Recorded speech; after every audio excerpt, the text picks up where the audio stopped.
இலங்கை ராணுவத்தினருக்கு India பயிற்சி அளிக்க திட்டமிட்டுள்ளதற்கு முதல்வர் ஜெயலலிதா கடும் எதிர்ப்பு தெரிவித்துள்ளார்.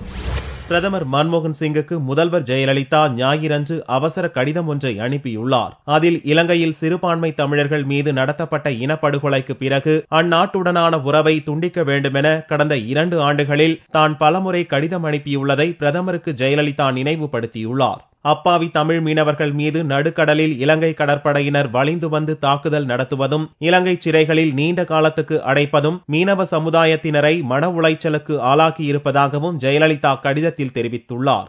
போர்க்குற்றங்களில் ஈடுபட்டதோடு தொடர்ந்து சிறுபான்மை தமிழர்களின் உரிமைகளை மறுத்து வருவதையும், தமிழ் மீனவர்களை கண்மூடித்தனமாக தாக்குதல் நடத்தி கடத்திச் செல்வதையும் கருத்தில் கொண்டு இலங்கையை நட்பு நாடு என்று கூறக்கூடாது என்று மத்திய அரசை வலியுறுத்தி மார்ச் 27ஆம் தேதி தமிழக சட்டசபையில் வரலாற்று முக்கியத்துவம் வாய்ந்த தீர்மானம் நிறைவேற்றப்பட்டதையும் கடிதத்தில் ஜெயலலிதா தெரியப்படுத்தியுள்ளார். இந்நிலையில் இந்திய கடற்படையினருக்கு அளிக்கப்படும் 4 ஆண்டு ராணுவ பயிற்சியை இலங்கை ராணுவத்தினருக்கு இந்திய கடற்படை வழங்கவிருப்பதாகவும், இலங்கை அதிபர் ராஜபக்சே இந்திய கடற்படை தளபதி சந்திப்புக்கு பிறகு இதற்கான அறிவிப்பு வெளியிடப்பட்டதாக தனக்கு தெரிய வந்திருப்பதாகவும் கடிதத்தில் சுட்டிக்காட்டியுள்ள ஜெயலலிதா இது தமிழக மக்களுக்கு கடும் அதிர்ச்சியை அளித்துள்ளதாகவும் தெரிவித்துள்ளார்.